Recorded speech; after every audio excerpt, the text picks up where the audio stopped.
Engine যদি না থাকে আমার বাপ মা আমারে ঘরে রাখবে না। ইঞ্জিন যদি না থাকে আমার স্ত্রী আমার ঘরে জায়গা দেবে না। ইঞ্জিন যদি না থাকে প্রধান বক্তার চেয়ারে আমাকে আর বসাবে না।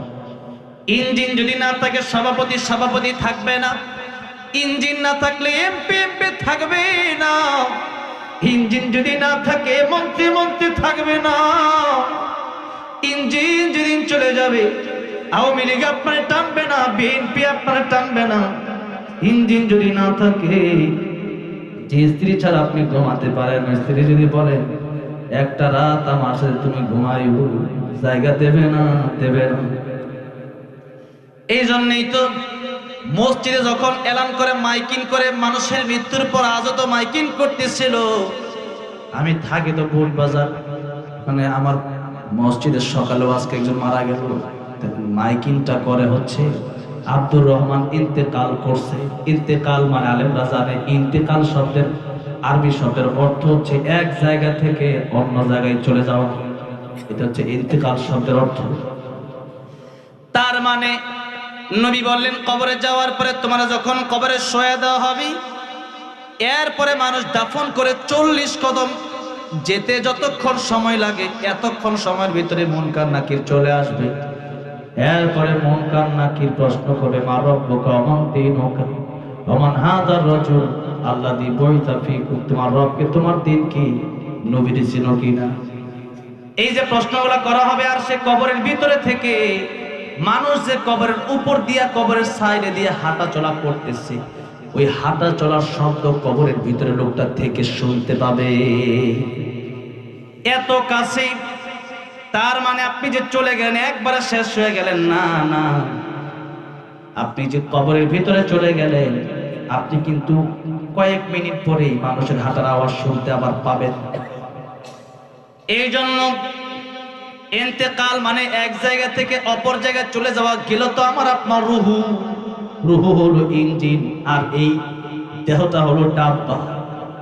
ডাব্বার জন্য যে পরিশ্রম আমরা করলাম, ইঞ্জিনের জন্য আজকে আমরা এই পরিশ্রম করি না। চেহারার জন্য কত ফেস ওয়াশ, কত ক্রিম, কত পাউডার, চুলের জন্য কত দামি দামি শ্যাম্পু মারলাম। শরীরের জন্য যে শরীর হয়তো আমার পচেও যেতে পারে, যে শরীর আমার পোকামাকড় খেয়ে ফেলবে, ওই শরীরের জন্য কত দামি দামি সাবান ইউজ করলাম। কিন্তু ইয়াউমা লা ইয়ানফাউ মালু ওয়ালা বানুন ইল্লা মান আতাল্লাহা বিকলবিন সালিম। কিয়ামতের ময়দানে সুন্দর কলম, প্রশান্ত মন আল্লাহর দরবারে কাজে আসবে, এছাড়া কিচ্ছু কাজে আসবে না। বলেন তো আমরা ডাব্বার জন্য যেরকম কষ্ট করি, এর চেয়ে কোটি গুণ বেশি ইঞ্জিনের জন্য কষ্ট করার দরকার আছে না নাই? এই জন্য এটাকে ঈমান দিয়ে পরিপূর্ণ করেন।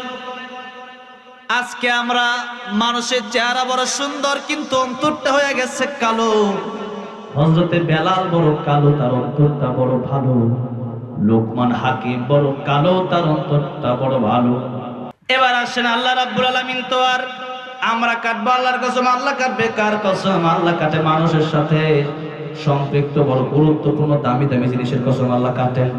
সময় মানুষের জীবনে অনেক গুরুত্বপূর্ণ, ঠিক না বেঠিক? একটা মিনিটের দাম কত? মালাকুল মাউত আজরাইল যেদিন চলে আসবে, একটা সেকেন্ড সময় চাইলে আর দেওয়া হবে না। আল্লাহ রাব্বুল আলামিন বলেন ইদা জাআ আজালুহু লা ইস্তাখিরুনা সাআতাও ওয়া লা ইস্তাকদিমুন। মরণের সময় যখন হয়ে যাবে আর একটা সেকেন্ড দেরি করা হবে না, মালাকুল মাউত আজরাইল তোমার কাছে চলে যাবে। এই জন্য নবীজি হাদিস শরীফের ভিতরে বলেন ইগতানিম খামসান ক্বাবলা খামসিন, শাবাবাকা ক্বাবলা হারামিক, ওয়া সিহহাতাকা ক্বাবলা সাকামিক, ওয়া গিনাকা ক্বাবলা ফাকরিক, ওয়া ফারাগাকা ক্বাবলা শুগলিক, ওয়া হায়াতাকা ক্বাবলা মাউতিক। পাঁচটা সময় আসার আগে পাঁচটা সময়কে তোমরা গনিমত মনে করো। কয়টা সময়? পাঁচটা সময়। এক নম্বরে নবী কাদেরকে ডাক দিলেন? ও যুবকেরা তোমরা ভালো করে লক্ষ্য করো আমার প্রাণের ভাইয়েরা। নবীজি বললেন শাবাবকা ক্বাবলা হারামিক, যুবক বয়সকে তোমরা ফেলে দিও না, হেলায় দোলায় কাটায় দিও না। নবী বলেন শাবাবাকা ক্বাবলা হারামিক, যুবক থাকা অবস্থায় বৃদ্ধ হওয়ার আগে সময়কে মূল্য দাও। কারণ যুবক থাকা অবস্থায় দৌড়াদৌড়ি করতে পারো, রক্ত গরম আছে, যা খুশি তাই করতে পারো, কিন্তু বৃদ্ধ হয়ে গেলে কিন্তু ইবাদত করা সম্ভব হবে না। বৃদ্ধ হয়ে গেলে মানুষ অসুস্থ হয়ে যায়, তারা নিয়ে টানাটানি শুরু হয়ে যায়।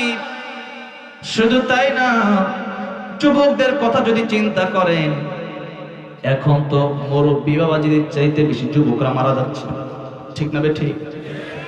মোটর সাইকেল অ্যাক্সিডেন্টে কত যুবক মারা যাচ্ছে, কত যুবক হত্যার কারণে মারা যাচ্ছে, কত যুবক ক্যান্সার হয়ে মারা যাচ্ছে, হঠাৎ ডেঙ্গু জ্বর হয়ে কত যুবক মারা গেল। এই তো আমার ডেঙ্গু হয়েছে, আমি যদি মারা যেতাম এখানে হয়তো আমি বসতে পারতাম না। মৃত্যু যদি চলে আসে তখন আর ইবাদত করা সম্ভব হবে না। নবী বললেন, যুবকেরা, এই যুবক বয়সে যদি ইবাদত করতে পারো, আল্লাহ রাব্বুল আলামিন কিয়ামতের ময়দানে আরশে আজিমের নিচে তোমাদেরকে ছায়া দিয়ে দিবেন। মাথার অর্ধ হাত নয়, আরো কম। নবী বলেছেন সুরমার যে দানি আছে, ওই যে কাটা দিয়া সুরমা দেয়, ওটা কতটুকু, এতটুকু উপরে থাকবে সূর্য। এই পৃথিবীর চেয়ে 13 কোটি গুণ বড় সেই সূর্য,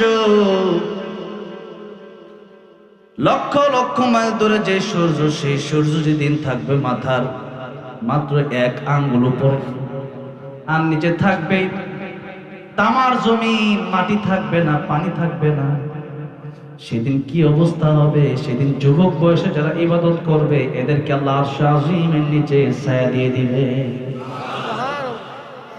এই জন্য যুবক বয়স হেলায় খেলায় কাটানো যাবে না। মুরব্বী হয়ে গেলে পরে তো আর গুনাহ করতে মনে চায় না, আর এই বয়সে গুনাহ করতে মনে চায়, আল্লাহ দেখতে চাই। এরপরেও কারা গুনাহ ছেড়ে দেয়, কারা আল্লাহর ইবাদত করে। এই জন্য যুবক বয়সে ইবাদত করলে বুড়া বয়সে আল্লাহ রাব্বুল আলামিন সেটা ফ্রি দিয়া দেয়। গোশতের দোকানে মাঝে মধ্যে লেখা থাকে 5 কেজি গোশত কিনলে 1 কেজি ফ্রি, 5 কেজি দুধ কিনলে 1 কেজি দুধ ফ্রি, এরকম ফ্রি। দুইটা ফ্রিজ কিনলে একটা ফ্রিজ ফ্রি, লেখা থাকে না? লেখা থাকে। এখন একজন এসে বলতেছে 2টা ফ্রিজ আমি কিনবো না, ওই যে একটা ফ্রিজ যেটা আছে ওইটা আমার দিয়ে দেন। এখন ফ্রিজ কোম্পানির পক্ষ থেকে বলা হবে না 2টা কিনলে একটা ফ্রি, শুধু ফ্রিটা দেওয়া যাবে না। কেউ যদি বলে 5 কেজি গোশত কিনলে 1 কেজি ফ্রি, আমার 1 কেজি ফ্রিটা দিয়ে দেন, 5 কেজি কিনবো না, দেওয়া হবে না। এই জন্য যুবক বয়সে ইবাদত করতে পারলে পরে, এই মানুষটা যখন বৃদ্ধ বয়সে ইবাদত করতে পারে না, আল্লাহ বলেন ফেরেশতারে, এই বান্দা যুবক বয়সে আমি আল্লাহরে কত ডাকছে, আমি আল্লাহর জিকির করছি, নামাজ পড়ছে, তাসবিহ তাহলিল আদায় করছে, কোরআন পড়ছে, এখন বৃদ্ধ বয়স, এখন তার শরীরে শক্তি নাই, এখন আমার বান্দা ইবাদত করতে না পারলে কি হয়েছে? যুবক বয়সে যা করতো এখন বৃদ্ধ বয়সে ফ্রি, মৃত্যু পর্যন্ত তার আমল নামায় তার লিখতেই থাকো। এই জন্য শক্তি আছে, ইবাদত করেন। নবীজি বললেন 2 নম্বর ওয়াসিহাতাকা ক্বাবলা সাকামিক, সুস্থ আছো, অসুস্থ হয়ে যাওয়ার আগে আল্লাহর গোলামি করো। অসুস্থ হয়ে গেলে পরে পারবা না। যেই কথা আমি বলতে পারি সুস্থ থাকা অবস্থায়, এখন তো বলতে পারতাছি না, সব বলতে পারতাছি না, ঘুমায় ওয়াজ করতেছি, বুঝা ঘুমাইতাছি, কোন সময় ডাইরেক্ট ঘুমায় পড়ি। এখন খাইতে পারি না। এখন আমরা মনে করি একজনের কোটি কোটি টাকা আছে আর আমার নাই। একজনে 50 লাখ টাকা মাসে কামায়, আমি কামাই 10,000। না, আপনারা যে আল্লাহ সুস্থতা দিচ্ছে ওইটাই বড় নিয়ামত, এটা অসুস্থ হইলে বোঝা যায়। এখন তো খাইতে পারি না। এখন মনে হয় আরে এতদিন যে খাইতে পারছি ওইটাই তো বড় নিয়ামত। এই জন্য নবীজি বলেন সুস্থতা এটা অনেক বড় নিয়ামত, এটাকে তোমরা কদর করো। এর কদর যদি না করো, রাস্তাঘাটে অ্যাক্সিডেন্ট হয়ে এক সময় পাটা তোমার চলে যেতে পারে, হাতটা পঙ্গু হয়ে যেতে পারে, মস্তিষ্ক নষ্ট হয়ে যেতে পারে। এই জন্য অসুস্থ হয়ে যাওয়ার আগে সুস্থ থাকা অবস্থায় আল্লাহর গোলামি করো। করোনা ভাইরাস এসেছিল, করোনা ভাইরাস, মানুষ মসজিদে যেতে চায় না, কিন্তু করোনা ভাইরাসের সময় মানুষ মসজিদ যেতে চাইলেও বাধা দেওয়া হলো যে 5 জনের বেশি মসজিদে নামাজ পড়া যাবে না। ওই সময় মসজিদে যেতে চায় কিন্তু যেতে পারে না।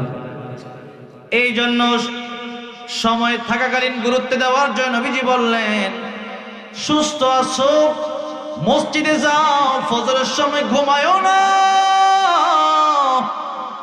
কবরে যাওয়ার পর ঘুম শুরু হবে, সেই ঘুমের কোনো শেষ হবে না। সর্বনিম্ন 40,000 বছর মানুষ ঘুমাবে কবরে, যারা ইমানদার। কয় হাজার বছর? 40,000 বছর। আর যারা বেশি ঘুমাবে তারা কত বছর ঘুমাবে? যদি 40,000 বছর ঘুমায় তাও তো কত বেশি, বাঁচেনি 40-50 বছর মাত্র, আর কবরে যাওয়ার পরে 40,000 বছর ঘুমাবে। চিন্তা করে দেখেন। এবার সেই কবরে যাওয়ার পরে 40,000 বছর যদি ঘুমাতে হয়, ইসরাফিল আলাইহিস সালাম যেদিন সিংহায় ফুৎকার দিবে, ইমানদার চোখ ডলতে ডলতে উঠবে আর বলবে কে রে আমার ঘুমটা ভাঙায় দিল। সুবহানাল্লাহ। কি মজার ঘুম, কি আনন্দের ঘুম। এখন তো ঘুমান, কেউ এসে ডাক দিলে ঘুম ভেঙে যায়, আকাশে বজ্রপাতের গর্জন হলে ঘুম ভেঙে যায়, মাইকে কোনো আওয়াজ হলে ঘুম ভেঙে যায়। এখন তো ঘুমান, পেটে চাপ দিলে ঘুম ভেঙে যায়। এখন তো ঘুমান, পেরেশানির কারণে ঘুম ভেঙে যায়। এখন তো ঘুমান, চাকরি করতে যেতে হবে, ঘুম ভেঙে যায়। কিন্তু কবরে যাওয়ার পরে ঘুম আর ঘুম।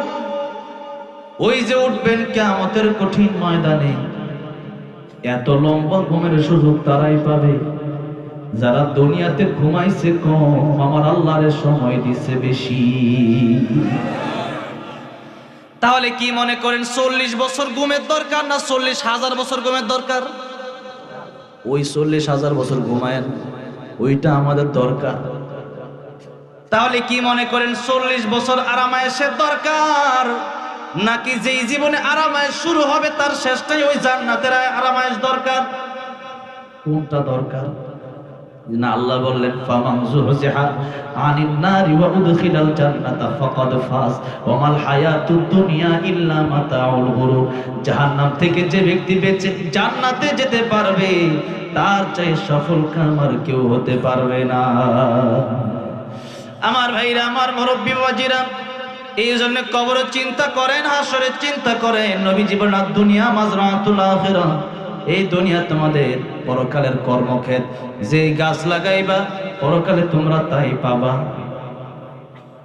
এই জন্য দুনিয়া থাকা অবস্থায় যদি দুনিয়া দুনিয়া দুনিয়া করেন, তাহলে আপনি হয়তো দুনিয়া কোন রকম পেলেও পুরোপুরি পাবেন না, দুনিয়া আখিরাত দুইটাই হারাবেন।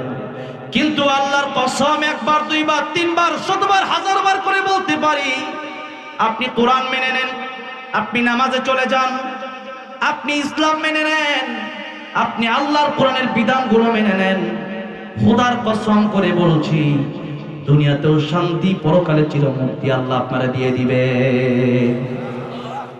যারা কোরআন পড়েছে, কোরআন শিখেছে, এদের শান্তি তো কম না। আমাদের এই দেশে কত এমপি মন্ত্রী 16 বছর ছিল, এখন পালানোর জায়গা পায় না। বিগত বছরগুলোতে আমরা কোরআনের কথা বলেছি, এখন তো আমাদেরকে কেউ অসম্মান করে না, এখনো মানুষ সম্মান করে। শুধু তাই না, দুনিয়ার মানুষগুলো সাধারণ এমপি মন্ত্রী যখন বুড়া হয়ে যায়, অনেক এমপি মন্ত্রীরা বিছনায় পড়ে যায়, তাদেরকে খেদমত করার জন্য একটা দুইটা লোক পর্যন্ত পাওয়া যায় না।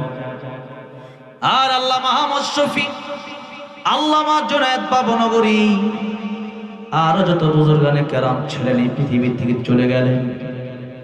আলেমরা যত বয়স তাদের হয় তাদের মর্যাদাও তত আল্লাহ বাড়ায় দেয়। সুবহানাল্লাহ। দাম কমে না, খাবারের তো অভাব নাই। কত খাবার, কত টাকা, কত জায়গা। এই যে এই রমজানের পরে আল্লাহ আমার আমেরিকা যাওয়ার ব্যবস্থা করলেন। আমেরিকা অনেকগুলো প্রোগ্রাম নিলাম। আমেরিকাতে কোথায়? আমেরিকা। সবাই তো মনে চাইলেও যেতে পারে না। কত দেশ ঘুরছে এখন আমি নিজেও জানি না, হিসাব করে কোয়া লাগবে। অনেক দেশই তো আল্লাহ ঘুরাইছে, কয়েক দেশের সিটিজেন হয়েছে আলহামদুলিল্লাহ। তাহলে এত সম্মান আল্লাহ দিচ্ছেন তো আল্লাহর কোরআনের কারণেই দিচ্ছেন নাকি বলেন? এই যে স্টেজে বসলাম আল্লাহ তো কোরআনের কারণে এত সম্মান দিলেন। ডোনাল্ড ট্রাম্পকে দেখেও তো মানুষ হাসে, বুশের গালেও মানুষ জোতা মারে। কত আওয়ামী লীগ দেখলাম, এই প্রধানমন্ত্রী শেখ হাসিনা তার সম্মান করলো। আজকে যখন প্রধানমন্ত্রী বিদেশে পালায় যাবে, 500 নেতা কর্মী দেখলাম না, তারা গিয়া বলছে যে আপনি থাকেন, আমরা আপনার জন্য ডাল হয়ে দাঁড়ায় গেলাম। পাইলাম না। কিন্তু আজকে একটা আলেমের বিরুদ্ধে কেউ দাঁড়াক, আমি এতটুকু বুকে হাত দিয়া বলতে পারি, আল্লাহর কোরআন যাদের ভিতরে আছে, সত্যিকারের হক্কানি আলেম যারা, ভণ্ড আলেমের কথা আমি বলছি না, ভণ্ড আলেমের দেশে আছে, কিন্তু হক্কানি আলেম যারা, সত্যি যারা আল্লাহর প্রেমে পাগল, সত্যি যাদের ভিতরে আল্লাহর কোরআন আছে, তাদের বিরুদ্ধে 50 জন দাঁড়ায় গেলে এদের পক্ষে 50,000 লোক বাংলার জমিনে দাঁড়ায় যাবে। ঠিক না বেঠিক?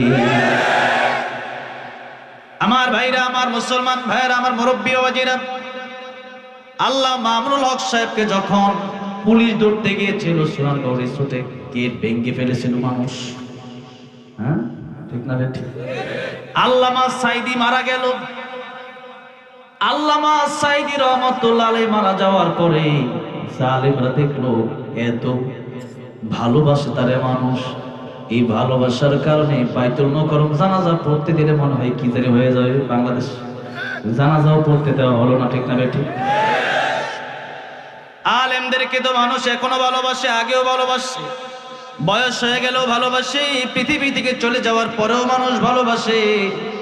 কারণ মানুষ জানে, আমি একবার বলেছিলাম বঙ্গবন্ধুর চাইতে আল্লামা মামুনুল হকের দাম বেশি। এখনো সেই বক্তব্য আমার রেকর্ড হয়ে আছে, ইউটিউবে আপনারা দেখতে পারবেন। আমি বন্ধ করি নাই। আমার কয়েকজন বলেছিল এটা রাইট ম্যানেজারে ওটাই বন্ধ করেন। এগুলা কিন্তু আমাদের হাতে আছে। আমার কোনো ভিডিও আপনি ছাড়বেন, ওইটা আমি বন্ধ করে দিতে পারি। এটা আমি বলবো এটা আমার ভিডিও, বন্ধ করে দিবে। আমাকে বলা হলো এটা বন্ধ করে নাই। বললাম কেন বন্ধ করব? নারায়ণগঞ্জের একজন এমপি আমার জিজ্ঞাসা করলো, ওনার গাড়িতে উঠাইছে আমারে, উঠানোর পর আমার জিজ্ঞেস করলো তুমি এটা কি বললা, এটা ঠিক কাজ করছো? কই বঙ্গবন্ধু আর কই মামুনুল হক? আমি বললাম বঙ্গবন্ধুরে ভালোবাসে মানুষ দেশের জন্য, আর মামুনুল হককে মানুষ ভালোবাসে আল্লাহর কোরআনের জন্য, তার সাথে জান্নাতে যাওয়ার জন্য। ঠিক না বেঠিক? আমার ভাইরা, আমার মুরব্বী ওয়াজিরা, যেই কথা বলছিলাম সিহাতাকা ক্বাবলা সাকামিক, সুস্থ থাকা অবস্থায় আল্লাহর গোলামি করেন, অসুস্থ হয়ে গেলে সম্ভব না। নবী বলেন গিনাকা ক্বাবলা ফাকারিক। 3 নাম্বার কথা, তুমি ধনী মানুষ, টাকা পয়সা সম্পদ আছে, এই টাকা পয়সা সম্পদ থাকলে এটারে তুমি এমন মনে করো না যে টাকা পয়সার মালিক আমি এমনি হয়ে গেছি, না, টাকা পয়সার মালিক বানাইছে কি? এখানে ওই যে শালনা, আগামীকালকে আমার মাহফিল যে এলাকায়, শালনাতে 36 নং ওয়ার্ড সম্ভবত, সেখানে একজন কাউন্সিলর আছেন মঞ্জুরুল মাওলানা, অনেকে চিনেন না? ওনার দাদার জমি ছিল 100 বিঘা। তা আমি সেখানে 5-6 কাঠা জমি কিনতে গেছি। তোমরা একজন জমি দেখাইছে, বললাম কার জমিটা? কার? কাউন্সিলর সাহেবের জমি আছে কত, কয়েকগুলো হিসাব নাই। আমি কিনি 5 কাঠা লাগে, 5 কাঠা কিনার লাগে ঘুরি, একটা মাদ্রাসা নিজস্ব জায়গায় করতাম। আর ওনার দাদার ছিল 100 বিঘা, তা ওনার তো প্রায় 50 বিঘা আছে। আল্লাহ যারা দেয় তারা তো এমনি দেয়। 5 বছর ধরে আওয়াজ করে এখন 5 কাঠা কিনার লাগে ঘুরে একটা মাদ্রাসা করতাম। আর ওনারে আল্লাহ পৈতৃক ভাবে দিয়ে দিল 100 বিঘা, 50 বিঘা। দেওয়ার মালিকটা আসলে কে? আল্লাহ। সুতরাং এই টাকা পয়সা হলে পরে টাকা পয়সাটা আপনি হারাম কাজে ব্যয় করতে পারবেন না। নবী বললেন টাকা পয়সা যেহেতু আছে আল্লাহর রাস্তায় টাকা পয়সাগুলো খরচ করবা। সকালবেলা ধনী তুমি, ফকির সন্ধ্যাবেলা। এই তো 3-4 দিন আগে এক মহিলা আমার বাসায় আসছিল, বলল ভাই মুরব্বী, বলল 1.5 কোটি টাকা আমার জীবনের সম্বল একজন মেরে দিছে যে কোনো সিস্টেমে। তাহলে সারা জীবনের সম্বল যে কোনো সিস্টেমে শেষ হয়ে যেতে পারে। এক জায়গায় সারা জীবনের সম্বল জমি কিনলেন 2 কোটি টাকার, পরে গিয়ে দেখলেন জমিটা বিক্রি করছে 10 জনের কাছে। এরকম হয় কি হয় না?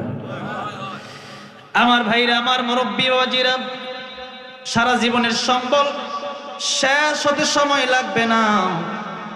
এত জমি গাড়ি বাড়ি, একবার অসুস্থ হবেন সব জমি বিক্রি করে দিবেন, হাসপাতালের বিল দিতে দিতে দিতে দিতে আপনার জমি জমা সম্পদ টাকা পয়সা সব শেষ হবে, আপনি সুস্থ হবেন না। এই জন্য নবী বলেন গিনাকা ক্বাবলা ফাকারিক, ফকির হয়ে যাওয়ার আগে তুমি তোমার এই ধনাত্মতাকে মূল্যায়ন করো। টাকা পয়সা মাদ্রাসা মসজিদে কিছু দিও, গরিব মানুষকে কিছু দিও। এই টাকা পয়সা দিয়া আল্লাহর রাস্তায় তুমি কিছু খরচ করো। এই টাকা পয়সা থাকার কারণে অহংকার করবা না, গর্ব করবা না। অহংকার যদি করো যে আল্লাহর টাকা পয়সা দিলেন, ওই আল্লাহর টাকা পয়সা ছিনিয়ে দিতে সময় লাগবে না। 4 নম্বর কথা নবী বললেন ফারাগাকা ক্বাবলা শুগলিক, অবসর থাকা অবস্থায় তুমি যখন অবসর আছো, ব্যস্ত হয়ে যাওয়ার আগে আল্লাহর গোলামি করো, আল্লাহর ইবাদত করো। ব্যস্ত হয়ে গেলে পরে আর পারবা না। আমার একজন উস্তাদ বলতেন, যখন তোমার 2 পাও যেথায় খুশি সেথায় যাও, যখন তোমার 4 পাও ভাত কাপড় দিয়ে যাও, যখন তোমার 6 পাও আব্বু তুমি কোথায় যাও। মানে যখন তোমার 2 পাও মানে সিঙ্গেল, বিয়ে করে নাই, আর যখন বিয়ে করছে এখন আদা রসুন পেঁয়াজ ডাউল চাউল মুরগি গরু, এই বড় লিস্ট। ঠিক না বেটে? ময়মনসিংহ গেছে এক জায়গায় ওয়াজ করার জন্য, মুরব্বী বক্তা আমার আগে ওয়াজ করছে, আমার সাথে দেখা করে দিকে তাড়াতাড়ি দৌড় দিতেছে। আমি কি দৌড় দেন পেলে হুজুর? আর তাড়াতাড়ি বাড়িতে না গেলে আমার বউ আমার সন্দেহ। আপনি মুরব্বী মানুষ, এই বয়স এই কথা কন, কি করবো, বুড়া হয়েও শান্তি পাইলাম না। আমার বাড়ির বুড়ি আমার সন্দেহ করে। এই জন্য বিয়ে করে ফেললে পরে আর একটু দরাবান্ধা হয়ে যায়। এখন ব্যস্ততা আরো বেড়ে গেছে। এখন আগে তো ছিল নিজের দায়িত্ব, এখন হয়ে গেছে বউর দায়িত্ব। এর কয়েকদিন পরে 1-2 বছর 3 বছর পরে একটা বাচ্চা যখন পৃথিবীতে হয়েছে, 1-2 বছর বয়স, বাচ্চার কাপড় সাপড় ওইটা ওইটা। এখন বাবা বাচ্চার জন্য কাপড় কিনতে গিয়া বাবার ঈদ মাটি হইয়া যায়। এখন বাবা সন্তানের কথা চিন্তা করে, এখন বাবা মা, এখন স্বামী স্ত্রীর কথা চিন্তা করে, এখন তার নিজের চিন্তা, আবার স্বামীর চিন্তা, আবার বাবার চিন্তা, অনেকগুলো চিন্তা হয়ে গেছে। দিন যত যায় তত মানুষ ব্যস্ত হয়। যারা পড়ালেখা করে মনে করে যে পড়ালেখা শেষ হলে মনে হয় বেঁচে গেছি। এরপরে যখন পড়ালেখা শেষ করে চাকরির জন্য শুরু হয় দৌড়াদৌড়ি, এরপরে চাকরি পেয়ে যায়। আগে তো পড়ালেখা করার সময় এই যে আমাদের মাদ্রাসাগুলোতে হুজুর বললো অ্যান্ড্রয়েড ফোন চালাইতে দেয় না। ছাত্ররা দেখতাম মাঝে মধ্যে অসুস্থর ভান ধরতো, বাড়িতে যাওয়ার জন্য জ্বর আসতো না, এরপরও বলতো হুজুর জ্বর, বলতো হুজুর পেট খারাপ, আন্তাজি বলতাম বাইরে। এখন ছাত্ররা ক্লাসের মধ্যে ঘুমাইতো দেখতাম, কিন্তু হুজুরদের কোনো ঘুম নাই। ছাত্ররা অসুস্থের ভান ধরতে পারলেও হুজুরদের অসুস্থতার ভান ধরার কোনো সিস্টেম নাই। যারা চাকরি করে এরা যদি ঘুমায় থাকে বেতন দিবে নাকি? বেতন নাই। একদিকে চাকরি, আরেকদিকে ফ্যামিলি, এত চিন্তা করতে করতে লোকটা ব্যস্ত হয়ে যায়। এই জন্য যত দিন যাবে তত আপনি ব্যস্ত হয়ে যাবেন। আপনি মনে করবেন তার বিদেশ পাঠাইতে হয়ে গেছে আমার ছেলেটার, এরপরে আমি মনে হয় ফ্রি। না না, আপনি ফ্রি হবেন না, এই দুনিয়াতে ব্যস্ত থাকবেন। এই ব্যস্ততার ভিতরে আল্লাহর গোলামি করতে হবে, আল্লাহর ইবাদত করতে হবে, ধৈর্য ধরতে হবে। এই জন্য যত ব্যস্ত হবেন তার আগে মনে করতে হবে এখন যতটুকু আছে ভালো আছে, অবসর আছে। আমার আগে হুজুর বলছে বেশি বেশি জিকির করেন, সুবহানাল্লাহ আলহামদুলিল্লাহ পড়েন, সুবহানাল্লাহ আলহামদুলিল্লাহ পড়লে দুনিয়াতে যত ফাঁকা জায়গা আছে আল্লাহ রাব্বুল আলামিন সব ফাঁকা জায়গাগুলো আল্লাহ সওয়াব দিয়া ভরপুর করে দেন। সূরা ইখলাস পড়তে থাকেন, সূরা ইখলাস 3 বার পড়লে এক খতম কোরআন শরীফের সওয়াব হয়ে যায়। আপনি সূরা ইখলাস পড়তে থাকেন। আর সময় পাইছেন মা বাবার চেহারার দিকে তাকান। হজে যাইতে হলে বছরে একবার যাওয়া যায়, অর্থ লাগে, দেহ লাগে। মা আর বাবার দিকে যতবার তাকাবেন ততবারই আল্লাহ কবুল হজের সওয়াব দিয়ে দিবে। কবুল করেন, একবার সহজ, কিন্তু তার পাওয়ার অনেক বেশি, তার ফজিলত অনেক বেশি। ইখলাস পড়তে কতক্ষণ সময় লাগে, সুবহানাল্লাহ আলহামদুলিল্লাহ বলতে কতক্ষণ সময় লাগে, মার বাপের চেহারার দিকে তাকাইলে কতক্ষণ সময় লাগে। কিন্তু এই আমলগুলাকে আমরা আমলই মনে করি না যে এগুলা কি। কিন্তু এগুলা মানুষ ঠিকই বুঝবে এগুলো যে কত গুরুত্বপূর্ণ আমল ছিল। কিয়ামতের ময়দানে বুঝবে এগুলো যে কত বড় আমল ছিল। সপ্তম আকাশ সপ্তম জমিন মিজানের পাল্লায় দিলে মিজানের পাল্লা লড়ে না। আর সুবহানাল্লাহ সুবহানাল্লাহ বিহামদিহি সুবহানাল্লাহিল আযীম পড়লে, একবার পড়লে মিজানের পাল্লায় দিলে মিজানের পাল্লা ধরে না। তাহলে দুনিয়ায় থাকা অবস্থায়, অবসর থাকা অবস্থায় আল্লাহর গোলামি করেন। লাস্ট কথা, শেষ কথা, 5 নম্বর কথা নবী বললেন, হায়াতাকা ক্বাবলা মাউতিক, মরণের আগে ভালো হয়ে যান, মরণের পরে কিন্তু ভালো হওয়ার আর সুযোগ, মরণের পরে আর ভালো হওয়ার সুযোগ নাই। এখন যদি জিজ্ঞাসা করি মরণ তো কবে, যে আগামী রমজানে ভালো হয়ে যাব, আপনাদেরকে জিজ্ঞাসা করতে চাই আগামী রমজান পর্যন্ত বাঁচার গ্যারান্টি আছে না? বাড়িওয়ালা নাই রে, বাড়ি নাই রে। দুনিয়াতে গান দেখেছেন আব্দুল কাদের হাওলাদার, আমার সাথে খুব ভালো একটা সম্পর্ক ছিল। গতকালকে পরশুদিন মনে হয় মারা গেল। তিনি তো এই গানগুলো লিখতেন, চোখের পলকে তুমি হতে পারো লাশ, চিরতরে বন্ধ হবে তোমারই নিঃশ্বাস, হবে এলান তোমারই নাম মসজিদের মাইকে, হবে এলান তোমারই নাম মসজিদের মাইকে। বাড়িওয়ালা নাই রে, বাড়ি নাই রে দুনিয়াতে, বাড়িওয়ালা নাই রে, বাড়ি নাই রে দুনিয়াতে, বাড়িওয়ালা নাই রে, বাড়ি নাই রে দুনিয়াতে, বাড়িওয়ালা নাই রে, বাড়ি নাই রে দুনিয়াতে।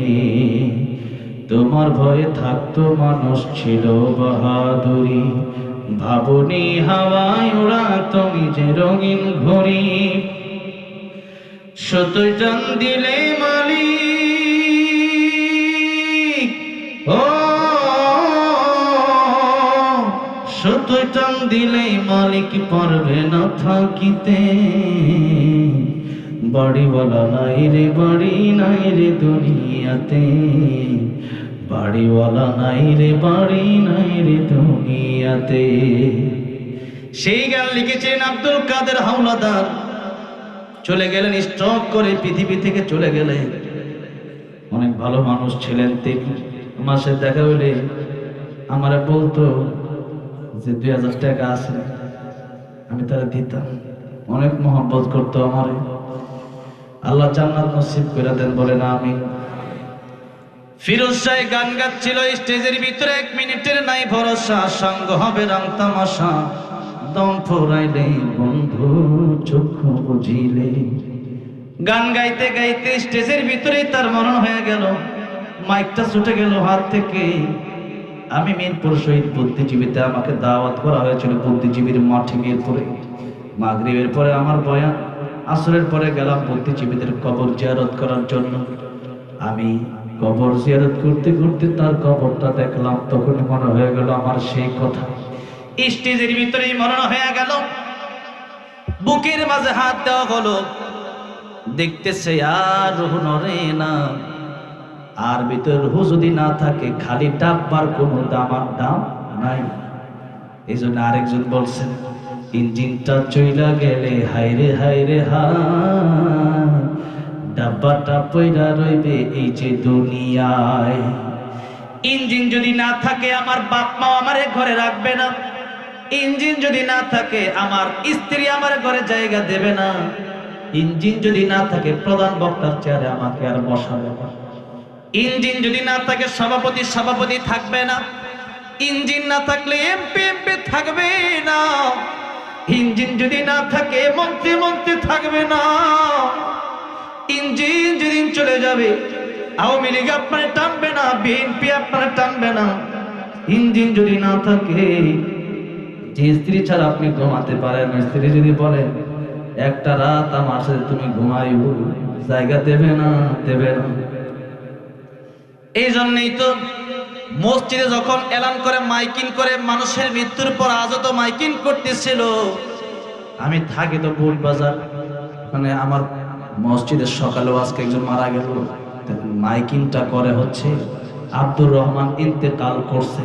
ইন্তেকাল মানে আলেমরা জানে ইন্তেকাল শব্দের আরবি শব্দের অর্থ হচ্ছে এক জায়গা থেকে অন্য জায়গায় চলে যাওয়া। এটা হচ্ছে ইন্তেকাল শব্দের অর্থ।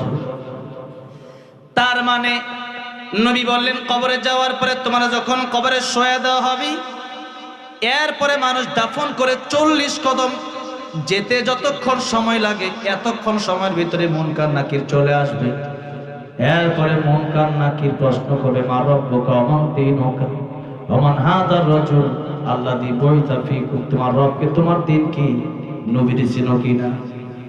এই যে প্রশ্নগুলো করা হবে, আর সে কবরের ভিতরে থেকে মানুষ যে কবরের উপর দিয়া কবরের সাইডে দিয়ে হাঁটা চলা করতেছে, ওই হাঁটা চলার শব্দ কবরের ভিতরে লোকটা থেকে শুনতে পাবে, এত কাছে। তার মানে আপনি যে চলে গেলেন একবারে শেষ হয়ে গেলেন না, আপনি যে কবরের ভিতরে চলে গেলেন, আপনি কিন্তু কয়েক মিনিট পরেই মানুষের হাঁটার আওয়াজ শুনতে আবার পাবেন। এই জন্য ইন্তেকাল মানে এক জায়গা থেকে অপর জায়গায় চলে যাওয়া। গেল তো আমার আপনার রুহু হলো ইঞ্জিন, আর এই দেহটা হলো ডাব্বা। ডাব্বার জন্য যে পরিশ্রম আমরা করলাম, ইঞ্জিনের জন্য আজকে আমরা এই পরিশ্রম করি না। চেহারার জন্য কত ফেস ওয়াশ, কত ক্রিম, কত পাউডার, চুলের জন্য কত দামি দামি শ্যাম্পু মারলাম।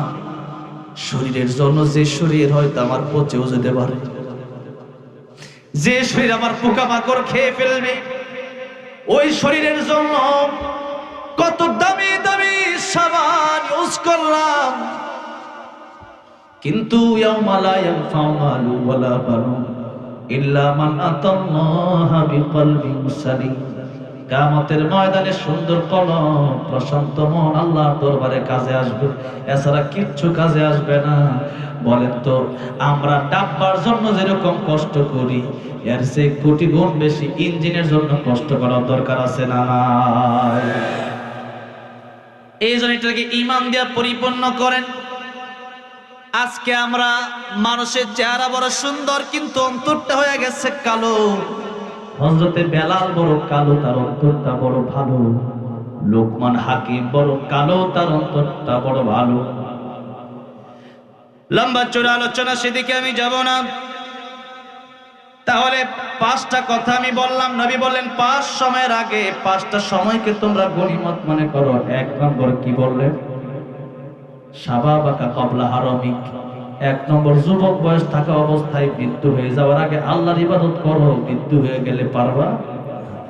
2 নম্বর ওয়াসিহাতাকা ক্বাবলা সাকামিক। সুস্থ থাকা অবস্থায় আল্লাহর গোলামি করো, অসুস্থ হয়ে গেলে পারবা। 3 নম্বর গিনাকা ক্বাবলা ফাকরিক। টাকা পয়সা থাকা অবস্থায় এই টাকা পয়সা আল্লাহর জন্য কাজে লাগাও, কারণ টাকা পয়সা শেষ হয়ে গেলে পরে খুঁজবা, টাকা পয়সাও যাবে, দুনিয়া আখিরাত ধ্বংস হবে। টাকা পয়সা আল্লাহর জন্য কাজে না লাগাতে পারো। 4 নম্বর ফারাগাকা ক্বাবলা শুগলিক। অবসর থাকা অবস্থায় আল্লাহর গোলামি বেশি বেশি করো, ব্যস্ত হয়ে গেলে পারবা। 5 নম্বর মরণের আগে ভালো হও, মরণের পরে আর ভালো হওয়ার কোনো সুযোগ নাই। এই হলো ওয়াল আসরের সামান্য তরজমা করলাম হাদিসের মাধ্যমে। এবার আল্লাহ রাব্বুল আলামিন বললেন ইন্নাল ইনসানা লাফি খুসর। আল্লাহ বললেন দুনিয়ার সব মানুষ ক্ষতিগ্রস্ত, ক্ষতির সাগরে মানুষ ডুবে আছে।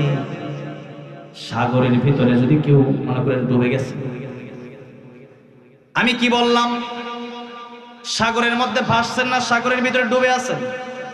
ডুবে আছে। আল্লাহ বলেন মানুষ ক্ষতির সাগরে ডুবে আছে। এখন আপনি মনে করেন এই আগে তো আমাদের এরকম ছিল, এখন খুব কম। পুকুরের ভিতরে অনেকেই গোসল করছেন, কি করছেন না? পুকুরের মধ্যে যদি আপনারা গোসল করেন, এই পুকুরের ভিতরে আগে একটা খেলা হইতো যে কে কতক্ষণ ডুব দিয়ে থাকতে পারে। একজন 1 মিনিট ডুব দিয়ে থাকার পরে উঠা দেখে সেও ডুব দিয়ে আছে, সে আবার ডুব দিচ্ছে, ও আবার উঠা দেখে ও তো ডুবা, এরকম কয়েক ঘন্টা চলে। কথার কথা আর কি, অনেক সময় চলে যায়, কিন্তু ও ভাবে যে উঠে না, এগুলো বাটপারি চলাকি খেলা, মজার খেলা। তো এখন মনে করেন ওই পুকুরে ডুব দিয়ে তো 1 মিনিট, সর্বোচ্চ 1.5 মিনিট 2 মিনিট থাকা যায়, এর বেশি থাকা যায়? এর বেশি থাকলে আপনার জীবন নাশ হয়ে যাবে, আপনার মরণ হয়তো হয়ে যাবে, দম ফেলা লেগে আপনি মরে যাবেন। এখন মনে করেন আপনি আপনার একজন পীরকে খুব ভালোবাসেন, ওই পীর সাহেবকে নিয়ে কোনো পুকুরে ডুব দিলেন। পীর সাহেব আপনি একজন পীর সাহেবকে এত ভালোবাসেন যে তার সাথে মুসাফা করতে পারলে আপনি মনে করেন যে আমার জীবন ধন্য। এখন ওই পীর সাহেব ওই পুকুরের ভিতরে যদি আপনাকে জড়ায়া ধইরা যদি ওই পুকুরের নিচে যদি মিনিট 2-3 মিনিট যদি থাকে, এরপরে আপনার না স্যার আপনি কি করবেন? আপনি আপনার জীবন বাঁচানোর জন্য পীর সাহেবের ধাক্কা দিবেন কি দিবেন না? এরপরেও ছুটে না, এরপরে ঘুষি দেবেন, এরপরে পীর সাহেব আপনার ছাড়ে না, তোমার বড় ভালোবাসি কই আর দিছে একবার, এই যে অসুস্থ হয়েছি আমার গজর না মরলে আওয়া লাগবে, মানে না মরল যে লাস্ট টাইম হাজির করতে। এখন ছেলেটার কথা কইতাছি না আর কি, অন্য সব জায়গায়। এখন দেখেন পীর সাহেবকে তোমার খুব মহব্বত করি, তো মহব্বত করিয়া একবারে এমন জাতা দিচ্ছে আমরা দম ফোড়া লাগিয়ে আমরা বুঝে যেতেছ না। পীর সাহেব দিয়েছেন ঘুষি, কেন? জীবন বাঁচানোর জন্য, ঠিক না ঠিক? এবার মনে করেন আপনার নেতা আছে, ওই নেতার কাছ থেকে আপনি নমিনেশন নিলেন, ওই নেতা পুকুরের ভিতরে গিয়া আপনারা জাপ দিয়া ধরছে, তুই তোরা আমি খুব ভালোবাসি, তুই আমার কর্মী, তোরা নিয়ে 10 মিনিট পুকুর নিচে ডুবে থাকি, আপনি কি কইবেন? তোর নেতাকে জীবন বাঁচায়, ঠিক না ঠিক? আল্লাহ বলেন পৃথিবীর মানুষ ক্ষতির সাগরে ডুবে আছে, এই ক্ষতির সাগরে ডুবে আছে। এখন মানুষগুলো যদি এই সাগর থেকে সাগরের কিনারায় আসতে চায়, এই ডুবা থেকে যদি মানুষ উঠতে চায়, যদি কোনো পীর বাধা হয়ে দাঁড়ায়, সেই পীরকে আমরা মানতে পারবো না। সেই পীরকে ঘুষি দিতে ঘুষি দেবো, লাথি দিলে লাথি দেব। কোন পীর যদি আল্লাহর কোরআনের বিরুদ্ধে যায়, খালি গরু দেও, ছাগল দেও, নামাজের দরকার নাই, এরকম বন্ড পীর আছে না? এরকম বন্ড পীর যদি হয়, আমি সাগরে ডুবে আছি, সাগরে এই ডুবন্ত অবস্থা থেকে আমি ফিরে ওই কিনারে উঠতে চাই, আমার এই জায়গায় যদি বাধা হয়ে দাঁড়ায় আমার নেতারা আমি মানবো না, নেতারা আমি ধাক্কা দিয়ে ফেলে দেব। কারণ আমার এই ডুবন্ত অবস্থা থেকে আমার সাগরের কিনারায় আমার যেতেই হবে, যেভাবেই হোক। এবার আমি জিজ্ঞাসা করতে চাই, জীবনের দাম বেশি না ইমানের দাম বেশি? ইমানের দাম কেমন বেশি? জীবন চলে গেলে হয়তো আবার জীবন পাবো, কিন্তু ইমান চলে গেলে আর ইমান কখনো পাওয়া যাবে না। এই জন্য জীবন চলে গেলে পরকালে তো আবার জীবন আসবে। ইমান যদি হয়ে যায়, অনন্তকালের জন্য আল্লাহর তৈরি জান্নাত আমরা পেয়ে যাব। আর যদি জীবনটা আমাদের বেঈমান অবস্থায় চলে যায়, যদি জীবন থাকে বেঈমান, ডোনাল্ড ট্রাম্পের যেমন কোনো দাম নাই, কুত্তার দাম আছে, ডোনাল্ড ট্রাম্পের দাম নাই। ঠিক তেমনি ভাবে আমি আর আপনি যদি ইমান হারা হইয়া কবরে যাই, তাহলে আমার আপনার দাম নেই। আসহাবে কাফের সাথে একটা কুকুরও জান্নাতে যাবে, আমি না যেতে পারলে আমি কুকুরের চিতে হতভাগা।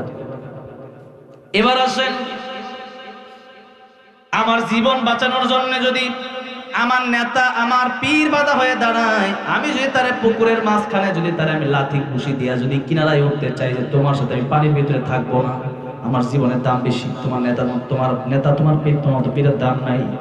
তাহলে এবার বলেন, ঈমান বাঁচানোর জন্য তামাম পৃথিবীর সব বাধা হয়ে এলো, সব পীর আর নেতাকে বাদ দিয়া আমরা আল্লাহর কোরআনের জন্য ঈমানের পক্ষে থাকতে রাজি আছি না নাই? যেখানে ঈমান সেখানে আমি যাব। ঈমান বাঁচানোর জন্য যদি কেউ বাধা হয়ে দাঁড়ায়, সে যে হোক না কেন, তখন তার বিরুদ্ধে উল্টা আমি দাঁড়ায় যাব, এটাই নিয়ম। এবার আল্লাহ বললেন, পৃথিবীর সব মানুষ ক্ষতিগ্রস্ত 4 শ্রেণীর লোক বাদ দিয়া। 1 নম্বর ইল্লাল্লাযীনা আমানু, যারা ঈমানদার। ঈমানদার কাদেরকে বলে একটু এটা শেষ করে দিচ্ছি। ইল্লাল্লাযীনা আমানু আমানতু বিল্লাহি ওয়া মালাইকাতিহি ওয়া কুতুবিহি ওয়া রুসুলিহি ওয়াল ইয়াউমিল আখির ওয়াল কদরি খাইরিহি ওয়া শাররিহি মিনাল্লাহি তাআলা ওয়াল বা'থি বা'দাল মাউত। এই 6 কথার নাম ঈমান। এটা তরজমা যারা পারেন না, এটা কালকে হুজুরের কাছে জিজ্ঞাসা করলে কইলে এখন সময় লাগবে, উড়াউড়ি শুরু হচ্ছে। রাত 12টার পরে গাজীপুর ওয়াজ, যেটা আমি প্রথম দেখলাম আজকে জীবনে প্রথম। গাজীপুর 12টার আগে পরে কোনো ওয়াজ নাই, আগামীতে 12টা শেষ করে দিলাম। এই যে ইমানে মুফাসসাল, এটা বাংলা অর্থ করে নেবেন, ঠিক আছে? তরজমা করতে গেলে আর 2 ঘন্টা যাবে। এবার আসেন 2 নম্বর, ওয়ামিলুস সলিহাত, নেক আমল। আল্লাহ যা আদেশ করছে তা মানবেন, আল্লাহ যা নিষেধ করছে তা করা যাবে না। 3 নম্বর, নিজে নামাজ পড়লে হবে না, আপনার স্ত্রীকে নামাজের দাওয়াত দিতে হবে, আপনার সন্তানকে মসজিদে পাঠাতে হবে। এলাকার আরো 5 জন নামাজ পড়ে না, এদেরকেও বলতে হবে চলো নামাজে যাই, দাওয়াত তাদেরকে দিতে হবে। 4 নম্বরে ওয়াতাওয়াসাউ বিস সবর, এই ঈমানের কথা বলার জন্য, ঈমানের পক্ষে থাকার জন্য জেল হতে পারে, জুলুম হতে পারে, হামলা মামলা যা কিছুই হোক না কেন, ঈমানকে রক্ষা করার জন্য জীবন দেব, তবু ঈমান বিক্রি করা যাবে না। আল্লাহ বলেন ওয়াবাশশিরিস সাবিরিন, এদেরকে আমি আল্লাহ রাব্বুল আলামিন এই দুনিয়ার চাইতে 10 গুণ বড় একটা জান্নাত আমি আল্লাহ তাদেরকে উপহার দেব। আল্লাহ রাব্বুল আলামিন ঈমান, আমল, দাওয়াত, সবর নিয়ে কবরে যাওয়ার তৌফিক দান করেন আমাদেরকে, বলেন আমিন। আল্লাহ তাআলা আমাদেরকে সময়ের মূল্য দেওয়ার তৌফিক দান করেন, বলেন আমিন। ওয়া আখিরু দাওয়ানা আলহামদুলিল্লাহি রাব্বিল আলামিন। ভাই এখন গজল গাইতে পারতেছি না ভাই।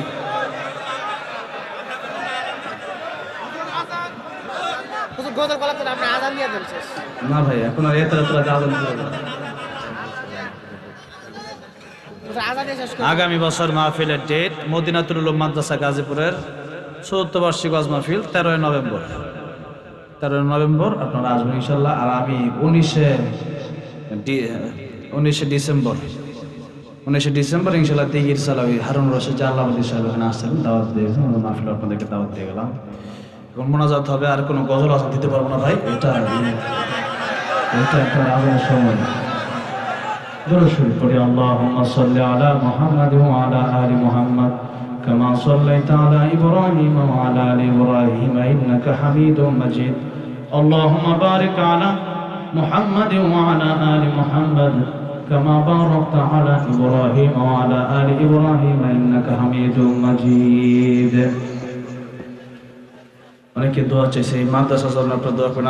আমার শরীরের কন্ডিশনটা আপনাদের বুঝতে হবে, বুঝতে পেরেছেন? আল্লাহ শরীফ সাহেবকে কবুল করেন, মাদ্রাসাকে কবুল করেন।